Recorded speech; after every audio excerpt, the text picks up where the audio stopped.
We're talking about a heavy subject actually today, and you may actually sit there thinking, you will never know what I've gone through. You will never know the pain that I've experienced.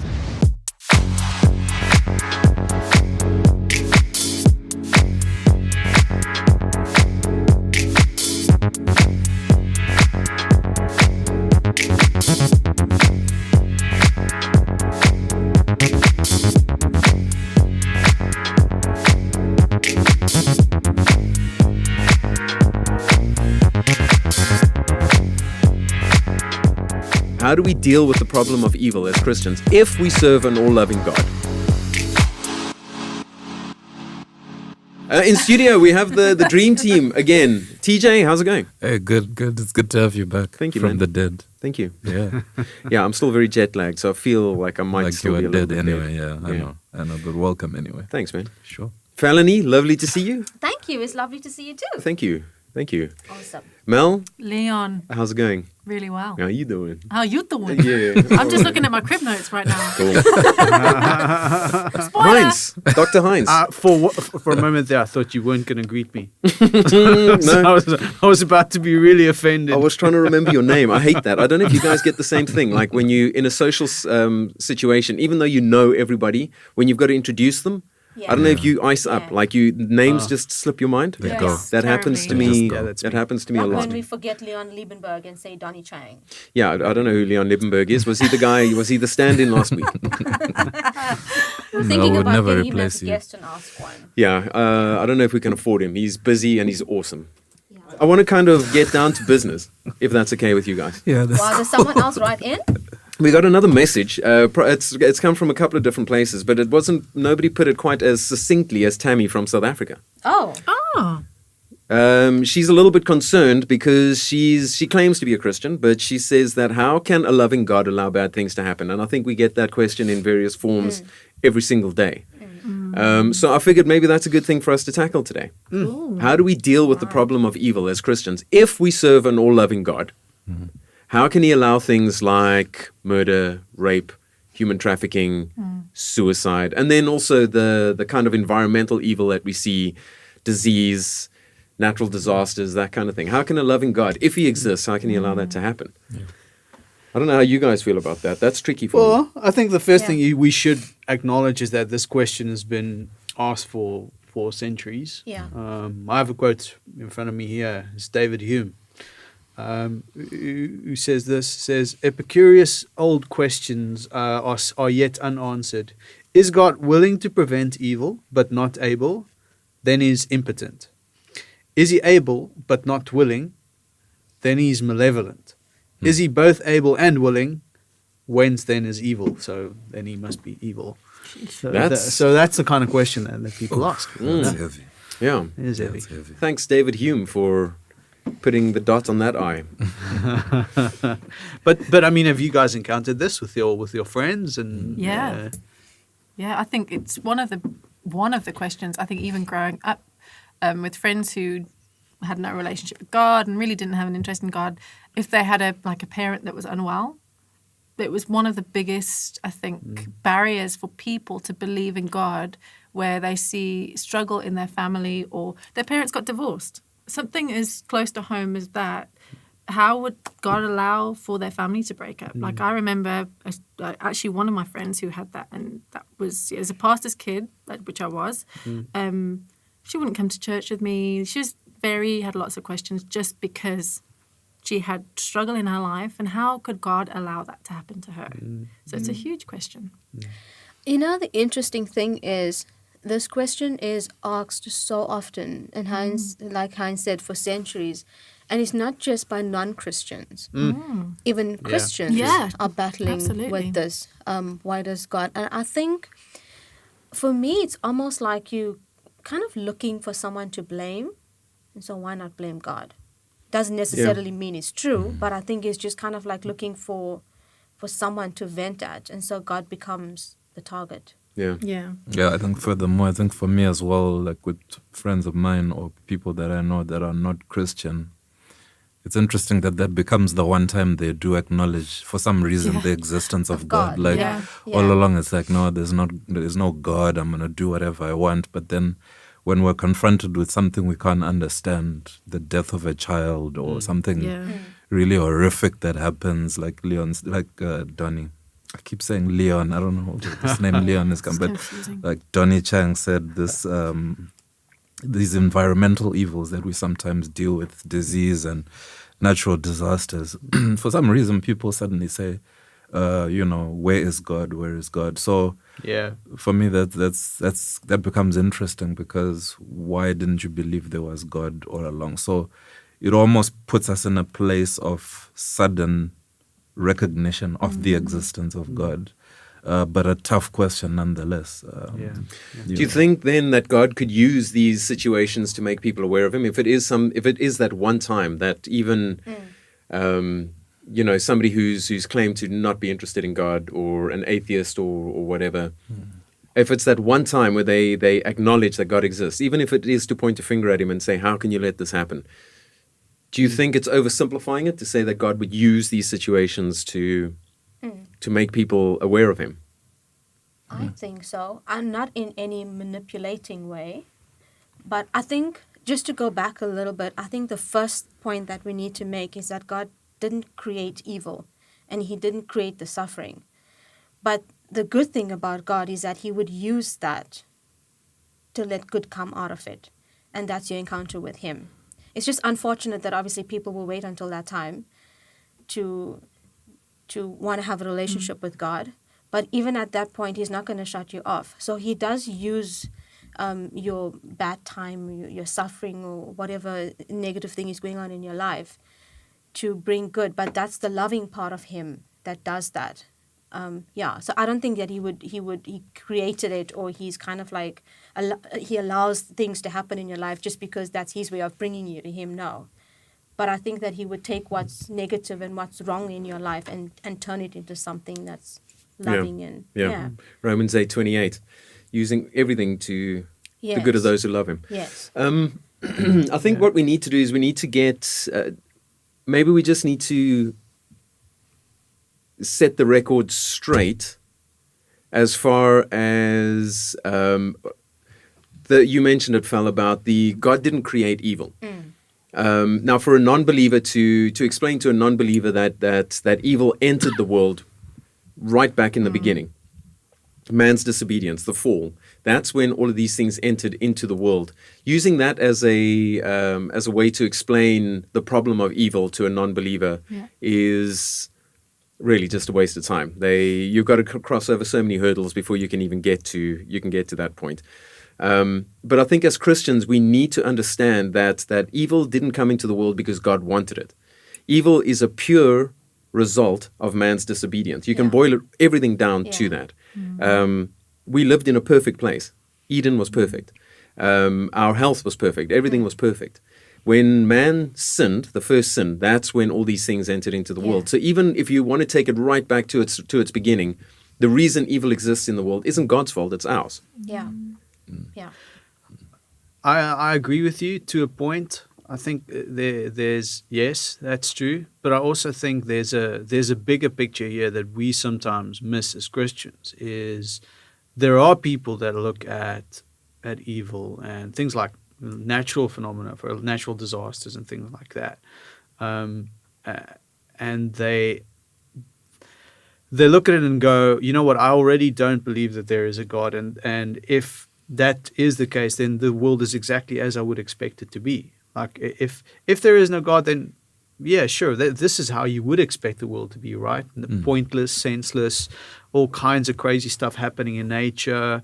So it's not just, so to date we've been talking about to this point we've been talking about how we sometimes look at it and go, you know what, God is using this. God is using this to bring people closer to Him, and I agree with all of that. But there is a bigger picture that's an even harder question to answer. Is you just mentioned moral evil, right? And I agree with you that is where things went wrong.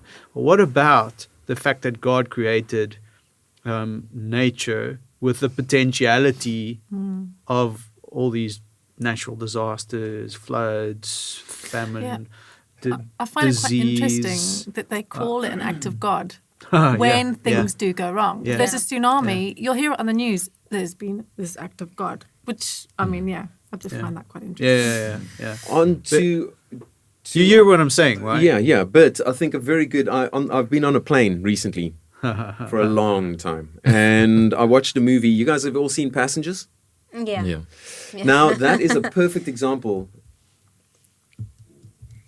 I'm You haven't racking my seen- brain. you I'm haven't racking my brain. Passengers. It's got Chris Pratt and Oh yes, Jennifer Lawrence. in space. Yeah, where they wake up on that ship. Now Yes. that is a perfect example. yeah. That's Okay. a perfect example, an analogy of what you're saying.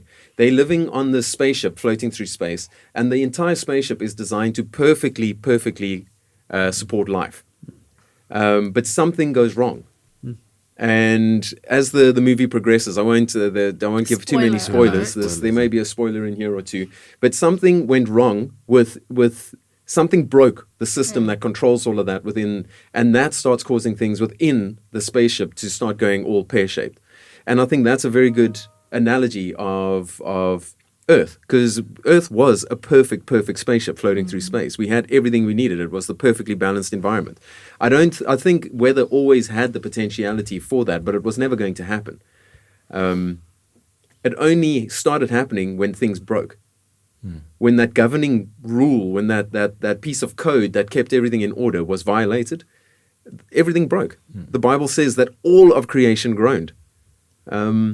And that I firmly believe that all natural disasters and everything can still be traced back to that initial act of rebellion. It does still leave you with Epicurus' question, though. Because there is still, according to us, there is still a God in charge of all of this. And why does a good God let all that happen? That to me is part of the question we need to answer. Why would a good God let all those things happen? Could it find something to do perhaps with our definition of a good God? I think whenever I'm faced with fairly complex questions, I always try to find sort of parallels in worlds that I can understand, if that makes sense. And I always look, generally speaking, in moments like this, at my relationship with my kids. Yeah. If I say to my daughter, don't touch the stove, you're going to get burnt. Simple, possibly, really simple example. Don't touch this, you're going to get burnt. We're cool, we've got a pretty good, stable relationship. I'm daddy, I'm the good dad, whatever. I give them sweets when they want to. But I say, don't touch the stove when it's hot because you will get burnt. Now, if she goes and touches that, for her to then turn around and say bad dad is kind of strange, because I kind of warned her, don't do this. And I think I want to kind of bring it back, because it's not as if, this is super complex, but I'm going to try and land it in some way. It kind of comes back to what Leon is saying, that goodness isn't, I think humanity's general, and I think almost hypocritical definition of good is he does what I want him to do when I want him to do it. Then he's good. But for me, when I look at myself as a parent and sort of the leader and the guardian over my kids, I'm not always going to do things the way my kids want me to do them when they want me to do them. There will be times when I have to exercise a harder hand. There will be times where I have to be firm, but there also are times when I have to be loving. And I think, coming back to what Donnie said earlier, the same principle applies. We were given this perfect realm, and we were told, you are blessed, take care of it, make it prosper, make it flourish, but don't do this. And we did it. And when we did it, we start to see the catastrophic domino effect of our actions start to roll out in ways that perhaps we may not be able to fully understand. So, for example, now it's as much the guy getting sick because he's been smoking too much as it is nature. Do you get what I mean? Like, Yeah. in as Yeah. much as the scope of God's goodness is, in a sense, uncomfortable for us, the scope of evil that is created when we do certain things is quite difficult to control. Where does it end? You know what I mean? I don't know if you kind No, of that get makes what I'm perfect. saying. That makes perfect sense. So for me, I think it's about our definition of the goodness of God. I think as humanity, whether Christian or not, we tend to be fairly Childish. Yeah. in what we say. You know, when we say God is good, what that actually means. I Yeah. think we Definitely. Yeah. Point taken. Yeah. Okay, I take your point. I want to go one step back though. Yeah. Let's say, okay, so you're a dad, you have kids. Yeah. You give them a big tub of Smarties, of M&Ms, whatever it is in your part of the world. Yeah. You say, you can eat all the Smarties you want. Just don't eat the brown ones because they're going to kill you. Yeah. Like, Yeah. you're the dad. Mm. You're in charge. Mm. You could give all the colors in the world and not the brown ones. You could take the brown ones out. Out from Right? the box in the You're first in place. charge, right? Why would you give your kids a bucket with brown Smarties mixed in when you could have given them only blue, green, yellow? And Well, that takes that's what I'm trying to get at. Yeah. That's a very God's good in point. control. That's a very God's good in point. control. Why does he give the potential of things going wrong? Why is that Yeah, there? I think it's because that's true. God is in control, the same as how I am in control now of my kids. But I also wouldn't want to bring them up without a choice. So I wouldn't want to bring up my kids under obligation of how I want them to live their life or anything. Part of me loving them to that extent is because I want to teach you to make choices on your own. And I think that God had that in mind as well. Like if he handed over Smarties as a father, and if he added in the brown, and he said, you have the rest and not that specific color, is because he's teaching you, and that's an act out of love. He's teaching you to become more bold. It's like make your own decisions and make your own choices. That's part, like love is not telling you to live by my rules. I'm not controlling you to that extent, but I'm teaching you to make the choice from listening and being obedient. What and- about where it's not your choice, though? What about the tornado that rips through your town? But that doesn't So that I'm come being- back I'm to- being- doesn't that- I'm being I know you're bold. there. Tricky now, Heinz. I want to say something in the simple way. I but love wanna- that kind of answer. So if you think about us humans, right? I'm gonna also now use our own children as examples here. So so if I have this 4.5-year-old daughter, and if she messes up, and like TJ says, we love our children to death. We'll do anything for them. But if she messes up with something, if she goes against my word about something, and I decide to hit her, I'm just saying, right? That for a child is enormous. That's like, because that kind of discipline is next level for a child. So is that not like, when it comes to God, who's not this ordinary earthly mom, this is God that we're talking about. Is that not his way of disciplining people?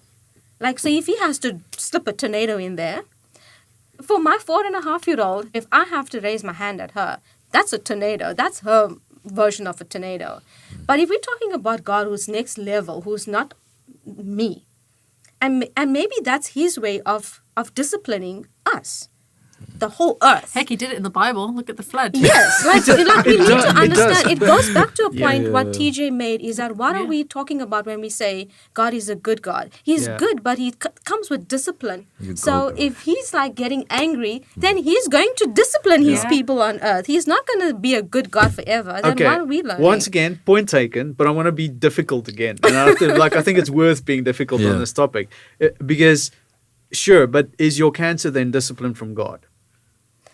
He didn't not create that. So It's all the dirty devil's fault. I Yes. think the devil made me do it. No, I believe that all of the stuff like cancer and tornadoes, this is my opinion. These are symptoms. when you get back to the root cause, it was the root cause of all of this was disobedience. It was rebellion against God. That was a decision Yeah. that mankind made.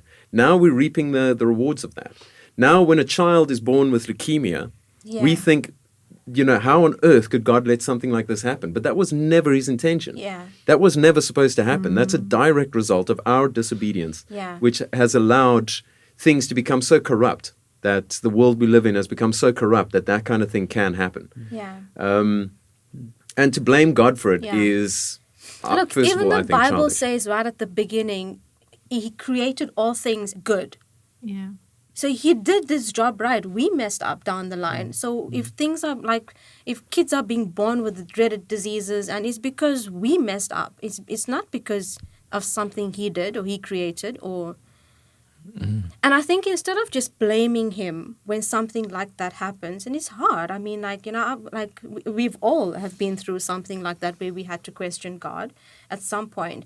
But I think instead of focusing on blaming Him about something, just kind of reach out to Him, pray, and to kind of turn that bad situation into something good. Let your negative or let your suffering become a testimony.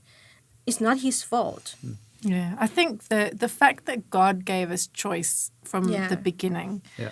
meant that we not only had a choice to be disobedient, but we also had a choice to love Him. Because He didn't make us into these robots that He took the brown Smarties or brown sweets out and said, okay, well, I'm just going to protect you from it so you don't get to have a choice. He actually gave us a choice. So we've actually been given an opportunity then, because I have to try and process my thoughts now, but because we have a choice to love Him, we also have an opportunity to have relationship with Him and fellowship with Him, Yeah. which means when stuff is really junk and a child is unwell or a parent is, going to close to passing away, and then you actually have an opportunity to pray to God because you have a relationship with Him. So yes, the world is in this fallen state where because of action, maybe things went wrong and pear-shaped and there's bad stuff that goes on in the world. But God actually also gives us an opportunity to, and I hope this makes sense, but be able to pray to Him. And there is actually hope. He's given us hope as well as this world that we live in. He's given us hope as part of that. And does that make sense? I don't know if I'm making any sense. Yeah, I also want to maybe just come back to this point about choice that we talked about, and it's in line with something Mel has just said now, which is how God created us. I don't think, and it's again an answer to your whole thing about the brown sweeties. He didn't, I don't believe, like Mel said, He created us to be these robots or to be these giant babies that didn't have opinions about anything. The Bible clearly says at in Genesis, where this whole thing starts, that He made us in His image, which means I think He wanted beings that He could have a relationship with, not yes men who would sort of Yeah. just be Yes, there, kind of like a bunch of dummies, but actual thinking people, creative people. That's why the promise of, go forth and have dominion. He gave us capacity to achieve quite a bit, and that included thinking, creating, and choosing. Yeah. And so when we talk about the consequence of men's action, it's so much bigger than we sometimes think. But for me as well, the other thing that's also quite important is this whole issue of stories of people who we've seen and they've had terrible things happen to them. But what happens when they choose to grow closer to God? I think it's Yeah, Mel who said that now, where you choose to grow closer to God. You guys will know because we watched this video together in the office, but for those listening, we watched a video of a guy who was one of the perpetrators of crime in the Rwanda genocide. And his story was particularly powerful because he, at a certain point, had to reach out to the families of the people who, he had killed, and these were people that were, had their arms hacked off and brutally killed. But now some of those people are close friends of his. that can only happen if you have taken that evil that has happened or that you have done, and you bring it to God and ask Him to take control of it, because we can't change the fact that there's evil, but we can change how we respond to it. So the whole point of, I think it's Donnie who said the whole thing of, that scripture that talks about evil turning for good to those who love God is very important, because evil is there, but what we do with that evil is just as important. Yeah. And sure, some of us have experienced pain in life, but you never really know what someone else is going through. And this, in this discussion, what we're not trying to do is offer, the overly simplified little answers to actually very deep and very troubling and often very heartbreaking questions. What we are trying to point to, though, is that when it comes to evil, there's something that's bigger than us. That God's purposes are way more than we can even begin to fathom, begin to understand. So while we're not, while we don't have answers for everything, we don't have neatly, nice little ribbon and bow tied answers for you, we do know that our hope is in Christ, and that's ultimately where the answer lies. Yeah, I think it is important to mention as well that if somebody does feel they need to speak to somebody, we are here. We would love to hear from you. We would love to talk to you about this. We can't guarantee we'll have the answer for you, but we would just like to give you the hope that we're talking about. Yeah, because as silly as we get on these discussions sometimes, we do have a professional full-time response team answering questions, right? So we have actual people here waiting for your response. And if you've gone through something, if you have experienced significant pain and you just want to talk to someone about it to make sense of it, please write in. Like if you don't have hope, because these things happen. I know that's a very trite answer to somebody who's going through it, but these things do happen. But if you don't have hope, like how does somebody who doesn't have hope deal with something like that? I think it must be so much harder to have to try and rationalize these things when when all you have is the natural world, when there's nothing outside of that.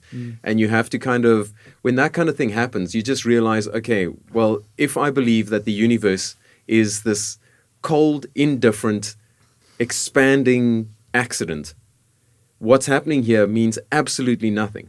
It means absolutely nothing in the big picture of things. We're all just accidents. Cosmically speaking, this person dying accounts for less than nothing. To have that as your only recourse, that's the only place that you can go to, I can't imagine living like that. Like not knowing or not having a God, not knowing that God is there and to help you, to give you hope through those situations. It just seems insanity to me. It's almost like if you think about it this way, if you are living in a perfect world, would there be a need for you to turn to God? The thing that keeps going through my mind is everyone says, God is a good God. Yeah, but isn't there also in the Bible, and please correct me if I'm or edit it out if I'm saying something really stupid, but isn't God a just God? So He's sovereign. So from that point of view, I kind of look at it and think, well, if we do live in a world that is fallen or in a fallen state or is actually, there's evil in our world, I'm not saying that God is punishing people and giving a child an illness. I'm not suggesting that. But he's almost flipped it around, or at least that's how I kind of see it in my mind, that he's given us this hope, this opportunity to draw closer to him. Yes, he's a just God, and yes, things do happen because there is right and wrong, and I don't really know where I'm going with this now, but but he's opened a door through giving us his son Jesus Christ to be able to give us that hope. So he's a good God, but he's a just God. He's not just going to say, well, the world's in a mess, so I'll just wipe the slate clean and nothing bad's ever going to happen again. Because that doesn't change us, Exactly. does it? That's not going to change us. And then what was the point of Jesus? Yeah. So Yeah. it's really complicated, and Yeah. my mind You feels gotta like it's make but, getting it- but, exploded. but sense. it's important Yeah. for you to say that, because I do think we need to acknowledge the fact that when we talk about Christianity, we talk about faith, we talk about God, as you just said, he's not just this airy fairy, the fairy godmother. That's not a God. God is just, and I think the Bible acknowledges, yes, all those things, but it also acknowledges that we will suffer. Yeah. We will deal with suffering. We will face trials and tribulations, and all those various things. I'm just trying to find one or two verses that I can. 2 Corinthians 1:3-4 says, "Praise be to the God our Father and Father of our Lord Jesus Christ, the Father of compassion, the God of all comfort, who comforts us in all our troubles, so that we can comfort those in trouble with the comfort we ourselves receive from God." 1 Peter 5:10 says, "God of all grace, who called you to his eternal glory in Christ, after you've suffered for a little while, will restore you. I consider our present sufferings are not worth comparing with the glory that will be revealed to us." That's Romans 8:18. Romans 5:3-4. "Not only so, but we glory in our sufferings, because we know that suffering produces perseverance, character, hope." So what I'm trying to say is that the Bible is not this candy-coated document where, hey guys, if you buy into this, then all this hard stuff, all the tough stuff, all the, a God of justice and having to deal with pain and suffering and sadness and loss and all those things. Those things don't magically go away when you buy into the idea of the God of all, right? Those things, the Bible acknowledges that. And I think that's why the gospel, why the Bible has such great explanatory power, because it deals with reality. Right, you don't, and there are some Christians who think that, when I accept Jesus, then all my troubles are supposed to disappear and all that jazz. But when you look at the Bible, it's pretty realistic about the level of pain and suffering that we're all going to face in life at one stage or another. I like that. I like the fact that totally. it's not this airy fairy thing. It's a realistic thing. I see it as God created us. He loves us. He wants to be in a relationship with us, and he created us a perfect place to live. We messed it up. God cannot tolerate sin, and he's busy restoring creation back to himself. He's restoring everything back to himself. So he's going to get rid of the issue of sin, because God can't live where sin can't exist where God is. But in the process, we have to go through the results of our disobedience. We have to live in a world where sin is and the repercussions of sin. But in this process of getting back to perfection, God has created a way, like a lifeline for us in this chaotic mess. Through Jesus, he's given us a lifeline that we can have hope while we're going through this hot mess called existence at the moment. And ultimately, when everything is restored, we will be living in a perfect. I know that maybe sounds a bit, I'm knocking on your door and I want to sell you something, but No, that's true. But it's the truth. He has given us hope. It wasn't his doing. Sin isn't his doing. He's dealing with it. It's our fault. He's dealing with it, and he's given us hope while we go through the process, because he's wiped the world out once before.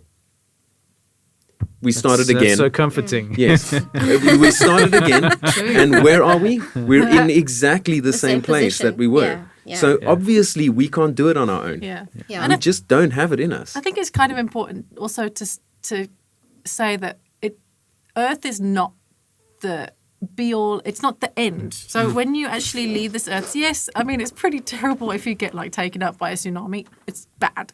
But, and I'm not laughing about that, but it's, it's actually, if you do, it's not actually the end. God has given us this opportunity to have fellowship with him. He gave us his son to have relationship, to open up that door for relationship with God.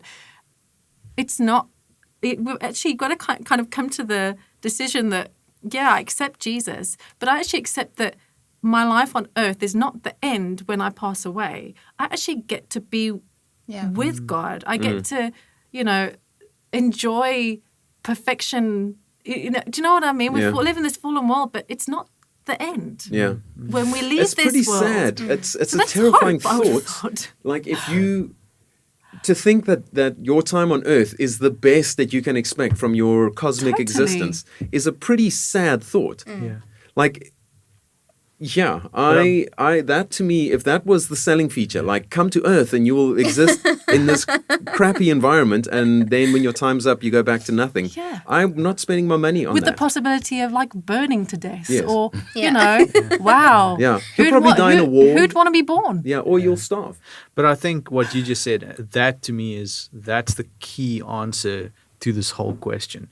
The key answer to the question, to the problem of evil, is that this is not the end of the story.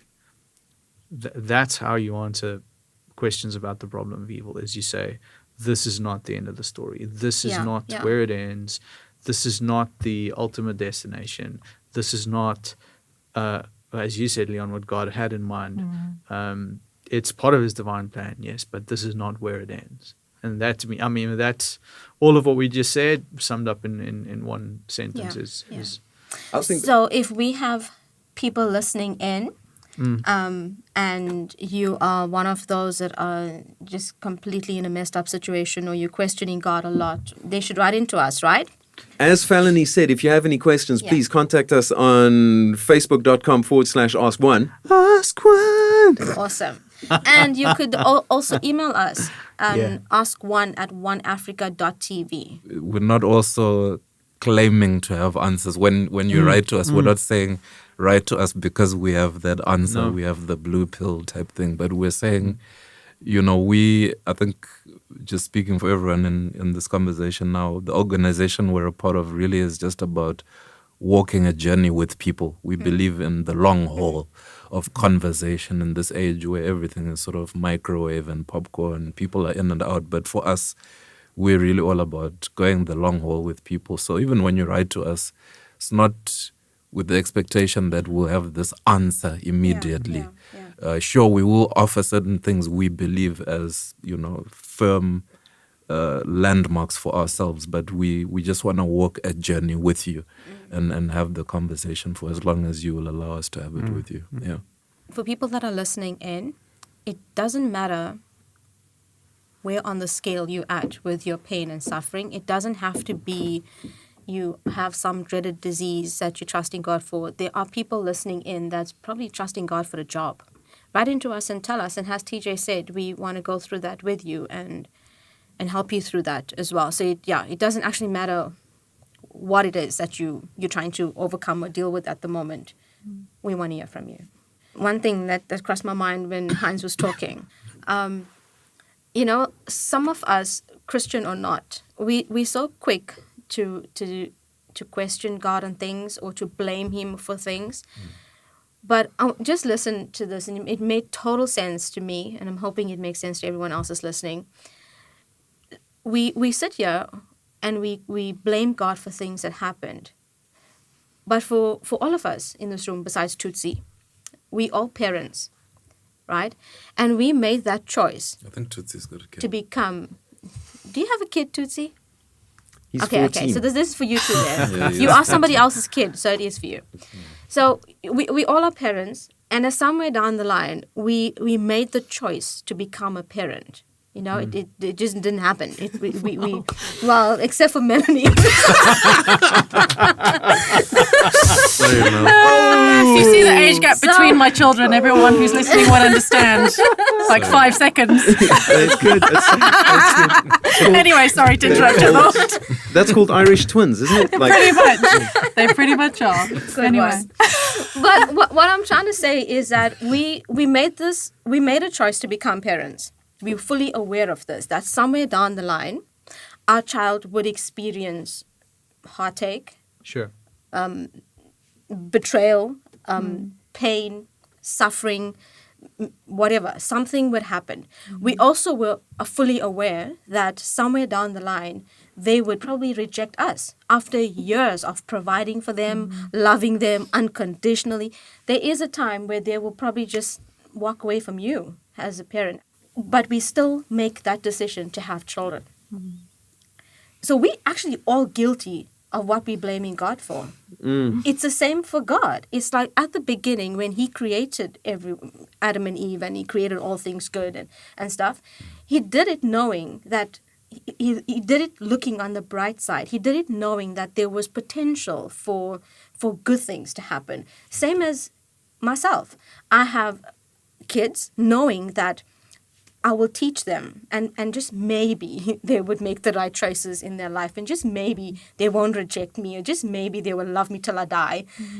So I have kids, and I'm trying my best to bring them up in that way. But what happens down the line with choices that they make is something beyond my control. I can only teach them so much. But there will come a time where they will take over, and maybe they will make bad choices and wrong decisions, and maybe they will walk away from me. And then so that's become something that they create. It's the same for Jesus. Is that same for God? It's like people tend to forget that he's actually a parent. We keep saying the Father. That's a father, that's a parent, and he created things with great intentions. But what happened down the line with his children is not his fault. He did things to the best of his ability, and then what happened down the line is not his fault. Yeah. Stop blaming him. Yeah. That's great. Like, True that. So if we could sum it up, if we could sum this episode up, it's stop blaming God. Thanks, Phil.